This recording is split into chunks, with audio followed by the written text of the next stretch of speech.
It's July 9th, JLD here, and welcome to MSTR today. In this show, we just say, try Bitcoin. Also, it is torque time, baby. It is torque time. In the ARR of Strike, Strife, and Stride, we look at those numbers. They are insane. Also, evaluating Bitcoin treasury companies. We have a great way for you to do just that.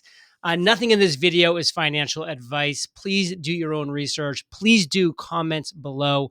Let me know where you're watching from today. Do you think the market's about to take off? Is it going to continue to chop? Are we going to have a little drawdown? Which one of those three is going to happen? It's going to be one of those three. Which one do you think? Put it in the comments below and let's dive on in. Okay, today's first post is from Michael Saylor, who just wants us to try Bitcoin, or maybe he just wants Turkey, as you can see here, to try Bitcoin, because Bitcoin to the Turkish lira, it has been an absolute bloodbath. Anybody that decided back here, anywhere in this little trough, to flip their Turkish lira to Bitcoin were richly rewarded. So that's all he wants. Just try Bitcoin. Try Bitcoin. Speaking of which, now we are torquing. This is the quadruple strategy to generate Bitcoin torque. You've got Strife at 12.9x whenever he ATMs. Strike is 10.9x. Stride is 12.7x. And MSTR is 6.7x. So he can hit any of these ATMs and be just generating amazing torque. And of course, as the price of Strife, Strike, and Stride go up, which they've been doing, the torque only increases. It's an amazing and exciting thing. Love to see it. Keep it going. This is an unstoppable flywheel, in my opinion. Chris wants us to know that it's important to add here that unlike 99% of business models, the Bitcoin strategy is provably replicable, which is precisely why Saylor has incessantly advocated that every company on earth adopt the same strategy. This significantly reduces the risk, not to mention that the more distributed the Bitcoin is, the better from a MSTR bull. So Chris is just basically saying, hey, the more people that adopt the strategy, the better, because buying Bitcoin makes Bitcoin more scarce. The more scarce Bitcoin is, the more it goes up. And the more it goes up, the more everybody who holds the Bitcoin wins. So let's go. Anthony, I've been a big fan of his. I'll probably be sharing a little more in detail on this tomorrow, but I've been a fan of his for quite some time. I consume a lot of his content. And he wrote, "Good morning. Today's going to be a great day. Let's get after it relentlessly." And then Michael Saylor just wanted to chime in and say, "Let's get after Bitcoin relentlessly." Now he put the "it" in parentheses, but you know the point here is Michael Saylor is relentless when it comes to marketing his strategy, when it comes to marketing Bitcoin, when it comes to just sharing hope and freedom with the world. So I'll give you some more details about my Anthony Pompliano connection tomorrow or soon. And Michael Saylor, keep getting after it yourself. Chris says, a reminder to all the strategy bears, the majority of Michael Saylor's wealth is in MSTR, skin in the game. Michael Saylor has one driving mission, and that is to reward MSTR shareholders. That's us, and that is him to a large degree. And he is going to be doing that relentlessly. Aaron Livingston, this is not Adam, this is Aaron Livingston, says, do y'all fully realize how freaking insane this is? That Strike has a 122% ARR, Stripes is 133%, Strides is 162%. This isn't just about outperformance, it's financial physics breaking down. Strategy is going to own the universe. And guess what, my friends? You own strategy. I love it. Chris says, introducing my new working framework for evaluating Bitcoin treasury companies. The scoreboard breaks down each company across 5 key dimensions: leadership, tranches, flywheel, sentiment, and runway. And then each category is scored out of 5 points. And then you can just kind of go through here and say, what's the total score? So you have MSTR, Metaplanets, ALT, SWC, Coin, SML, Semler, and Cooler. These are just some. Of course, you can add more yourself, and you can see the points in that they rack up based on the color coding and the scores that they get as a result. So really interesting stuff. I really like this framework for obvious reasons. Obviously, I think and I believe and I know that strategy is going to own the universe, but there's plenty of room for others to do their thing as well. So let's keep on trucking. And now we've got some great video clips from Michael Saylor. So take it away. You know who was a denier? Me. And you know what I became next? A skeptic. And then at some point, I looked and I said, the world's kind of messed up and interest rates are zero and my dollars are generating zero. I'm going to buy Bitcoin. And I became a trader. And then after I bought the Bitcoin, I started reading a lot more and listening to a lot more podcasts and thought about it. And I realized, no, I should be an investor. And I would say when you started hearing about me, I was kind of at the investor stage, but it was everybody in this community and every Bitcoin podcaster and every writer and every educator that collectively got me over the line to becoming a maximalist, where I said,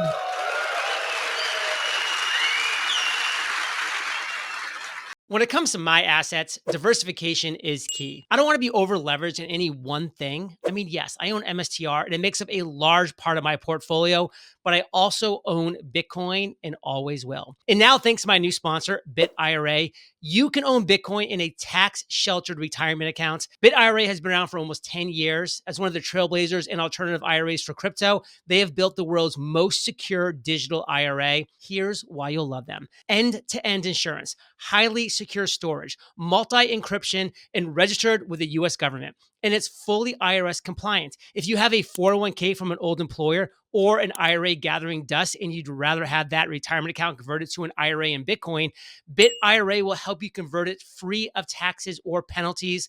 Best of all, you can trade crypto within your retirement account without taxes incurred on any buys or sells. Just go to bitira.com/JLD and request a free info guide. Once you do that and open your IRA, you'll get a free ledger. Again, that's bitira.com/JLD to open a tax-sheltered IRA in Bitcoin. let's talk about tradecraft. How do you do this without getting liquidated? How do you do this in an intelligent fashion? So this is a credit matrix. On the y-axis is the interest rate you're paying. On the x-axis is the duration of the credit instrument. If you're borrowing money for less than 5 years, 4 years, you're a gambler. When you're borrowing short-term money, you may get liquidated, especially when you're borrowing money for 4 weeks or 4 days or 4 hours. This is a little bit of a risky zone. When you're borrowing money that costs you 20 or 30% interest in short duration, you are a loan shark victim. Okay, this is suicidal. You're going to get your legs broken. Do not do that. When you borrow money at expensive rates for long periods of time, you are an indentured servant. You're a debt slave. You're going to work your entire life. You're going to have nothing to show for it. That does not make sense. What you want to do is borrow money for 10 years or longer, and you'd like to get the interest rate below 10%. So 10-year duration, less than 10%. If you get to a 30-year loan with 3 or 4% interest, you're a financial genius. You know what that is? That's mortgaging your house 2 years ago to buy Bitcoin.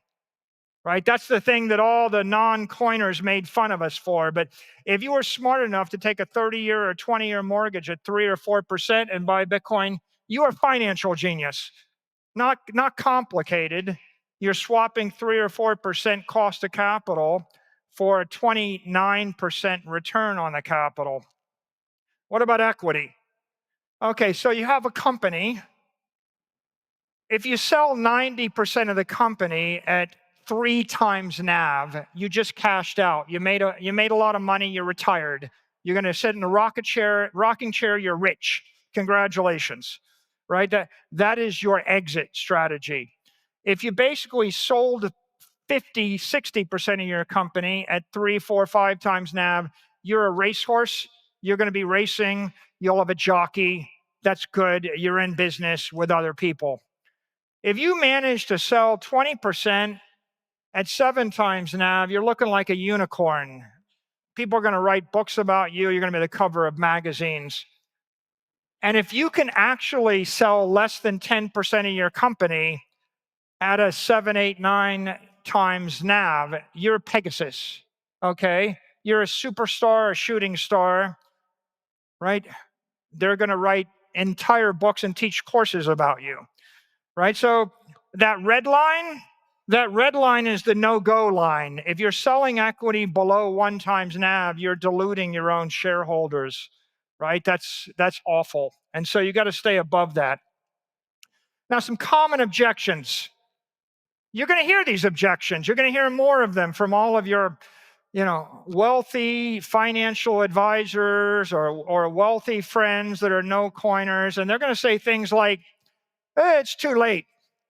It's too late. You did it. But, if I'd done it back in 2013 or done it in 2020 or done it whenever, it's too late. But here's what I have to say.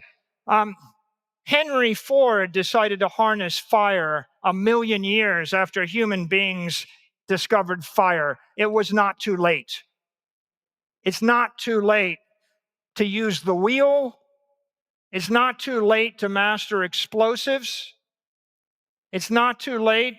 If you need a gun and someone invented a gun 500 years ago, you're not going to say, well, I guess it's too late for me. Or how about English? Someone learned English before you. It's too late. It's an old language. I guess it's not that useful anymore. Or to fly. I'm not the first person to fly. There's another company in my town. They installed electricity. It's too late for my company. After all, someone else installed electricity first. I don't really need electricity. It's too late. Or the mobile phone. Too late to use a computer. Too late to get on the internet. Too late to go to space. It's too late to buy a Bitcoin.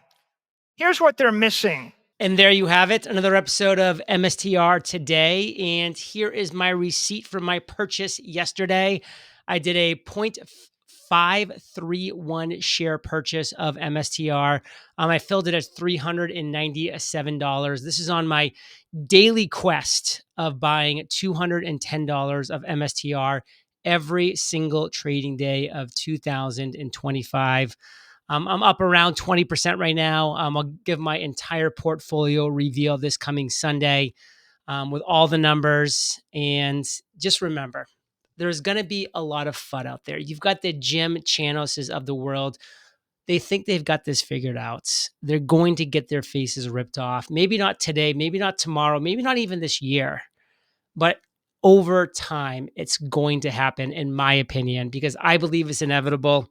And I believe if you keep surrounding yourself with the right people, if you continue to make sure that you are consuming the right content, if you spend your time realizing you're the average of the 5 people you spend the most time with and you really take that seriously, you're going to be just fine, because we're going to be just fine, because it's time in the game. It's not timing the game. We don't play the timing. At least I don't. I'm not a trader. I'm not trying to time. I'm not trying to time this trade. I'm not trying to pick up pennies in front of a steamroller. I always think back to what Michael Saylor said about how people were trading Apple shares for like between $8 to $12 or whatever number he used, but it was something around there. They were picking up pennies in front of a steamroller and they've regretted it the rest of their life. I will not regret this trade. I am locked and loaded. I've got Strife paying me a great dividend. I've got MSTR with uncapped, amazing upside. I am strapped in. I am ready to go. And as Michael Saylor says, there is no second best. What's the second best? There is no second best.